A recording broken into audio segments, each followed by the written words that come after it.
बघून कळलंच असेल काय बनवतोय आपण आज. तर आज आपण बनवतोय चहाचा मसाला.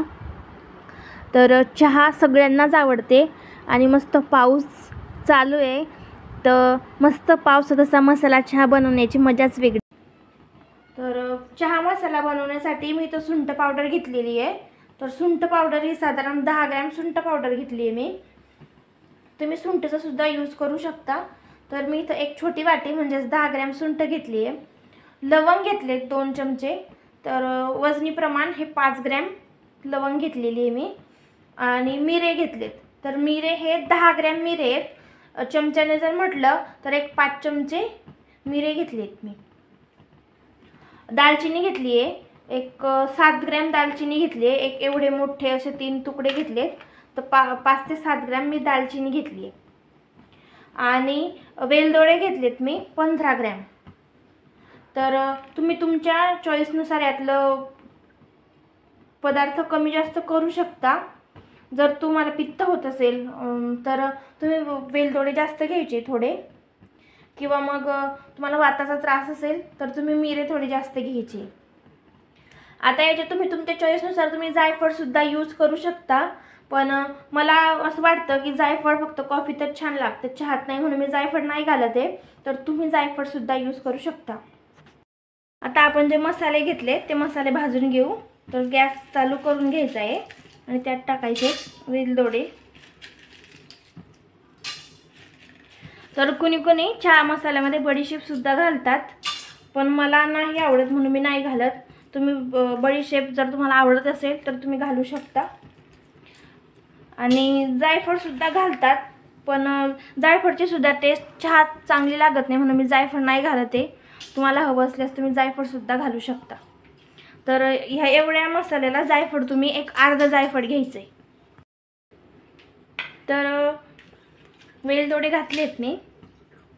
त्यात टाकून घ्यायची दालचिनी. आपल्याला मसाले भाजायचे नाही आहे, फक्त गरम करून घ्यायचे. आणि लवंग आणि मिरे सुद्धा घालून घ्यायची. जर तुम्ही सुंठ वापरत असाल तर सुंठ सुद्धा यातच घालायची आहे गरम करताना. तर आपल्याला फक्त गरम करून घ्यायचे व्यवस्थित, फार जास्त भाजायचे नाही आहे. जर तुम्ही जायफळ घेत असाल तर एक अर्धा जायफळ एवढ्या मसाल्यासाठी तुम्हाला घ्यायचं आहे.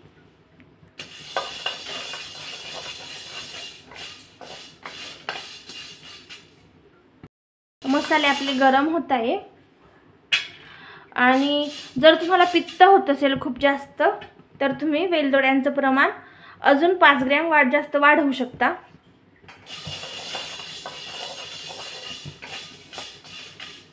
आता आपण गॅस बंद करून टाकू, कारण मसाले बऱ्यापैकी आपले गरम झालेले आहेत. आता याला व्यवस्थित गार करून घेऊ आणि मगच मिक्सरमधून बारीक करू. तर आपण जे मसाले भाजून घेतले होते, गरम करून घेतले होते, ते मसाले घालून घ्यायचे आणि ही सुंठ पावडर घालून घ्यायची. जर तुम्हाला जायफळ घालायचं असेल तर साधारण एवढ्या आकाराचं जर जायफळ असेल तर तुम्ही यातलं अर्ध जायफळ एवढ्या मसाल्यासाठी घालायचं आहे. पण मला जायफळची टेस्ट चहात नाही चांगली लागत म्हणून मी नाही घालत आहे. कारण जायफळ कॉफीसोबतच छान लागतं म्हणून मी जायफळ यात नाही घालत आहे. जर तुम्हाला आवडत असेल आणि घालायचं असेल तर तुम्ही एवढ्या प्रमाणासाठी अर्ध जायफळ घालू शकता. आणि बडीशोप जर यूज करत असणार तुम्ही, की जर तुम्हाला बडीशोप वगैरे यूज करायची असेल तर तुम्ही एवढ्या मसाल्यासाठी ज्या वाटीनं आपण सुंठपूड घेतली होती ते तेवढी अर्धी वाटी तुम्ही बडीशेप घेऊ शकता. तर मसाला आपल्याला छान बारीक करून घ्यायचा आहे मिक्सरमध्ये. तर मसाला छान असा बारीक करून घेतला आहे मी. आता आपल्याला हवाबंद डब्यामध्ये याला ठेवायचं आहे. आता या मसाल्यापासून तुम्हाला चहा सुद्धा मी करून दाखवणार आहे की किती घालायचा आहे किंवा कधी घालायचा आहे. चला तर मग आपण आता मसाला वापरायचा कसा ते बघूया.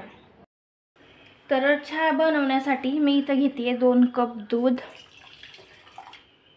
तुम्ही अर्ध दूध आणि अर्ध पाणी सुद्धा यूज करू शकता, पण आमचं दुधामध्येच फार पाणी असतं त्याच्यामुळे मी पूर्ण दुधाचा चहा ठेवते. आपण गॅस चालू करून घेऊ. तुम्ही अर्धं दूध किंवा अर्धं पाणी किंवा पूर्ण दूध असं सुद्धा चहा ठेवू शकता. हे दूध पातळ आहे म्हणून मी पूर्ण दुधाचाच ठेवते. तर त्यात टाकायची चहा पावडर.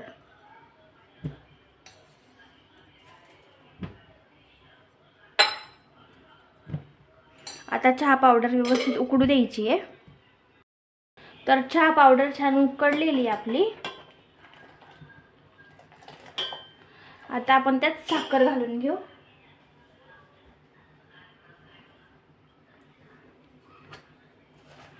साखर तुम्ही तुमच्या टेस्टनुसार टाकू शकता. मी खूप चहा कमी साखरेचा पिते म्हणून अगदी कमी घालते साखर. तुम्ही तुमच्या चॉईसनुसार घेऊ शकता. तर तुम्ही खूप ठिकाणी असं बघितलं असेल की ते चहा जे करणारे असतात ते असा सारखा चहा असा ढवळत असता. तर त्याचं मेन कारण असं आहे की त्या चहामुळे पित्त होऊ नये म्हणून ते सारखं असा चहा ढवळत असतात ते लोक.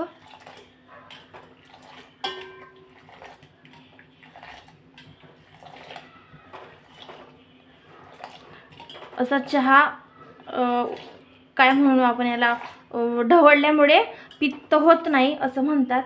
तर ते किती खरं आहे किती खोटं आपल्याला माहीत नाही, पण ठीक आहे. आता चहा उकळतोय आपला. आता मसाला घालताना एक गोष्ट लक्षात ठेवायची की सगळ्यात लास्टला मसाला घालायचा आहे, म्हणजे मसाल्याचा वास असा छान चहात राहील.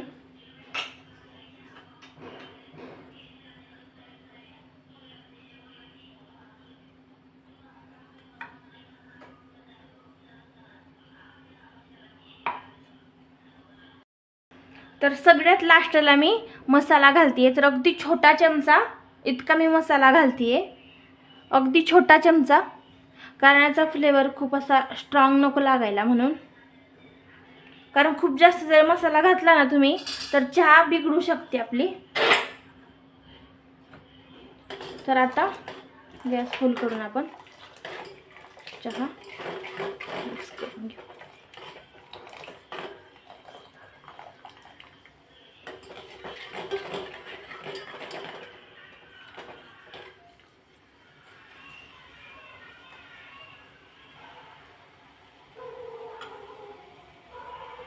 मसाला घालताना लास्टलाच घालायचा आहे, म्हणजे मस्त असा वास आपल्या मसाल्याला राहील. तर गॅस आपण बंद करून टाकू आणि आपला चहा गाळून घेऊ. तर मस्त तयार आहे आपला चहाचा मसाला, आणि त्यापासून मी तुम्हाला चहासुद्धा बनवून दाखवलेली आहे. तर अगदी परफेक्ट प्रमाणे आहे. तुम्ही तुमच्या चॉईसनुसार थोडेफार मसाले कमी जास्त करू शकता, पण ज्यांची पित्त प्रवृत्ती आहे त्यांच्यासाठी हे प्रमाण अगदी उत्तम आहे. जर तुम्हाला स्ट्रॉंग अजून जास्त फ्लेवर पाहिजे असेल तर तुम्ही लवंगचं प्रमाण अजून वाढवू शकता, जर थोडासा स्ट्रॉंग फ्लेवर पाहिजे असेल तर. पण ज्यांची पित्त प्रवृत्ती त्यांच्यासाठी हा मसाला अगदी उत्तम आहे. जर तुम्हाला माझी आजची रेसिपी आवडली असेल तर प्लीज लाईक करा, शेअर करा आणि सबस्क्राईब करा, आणि बघत राहा संस्कृतीज किचन.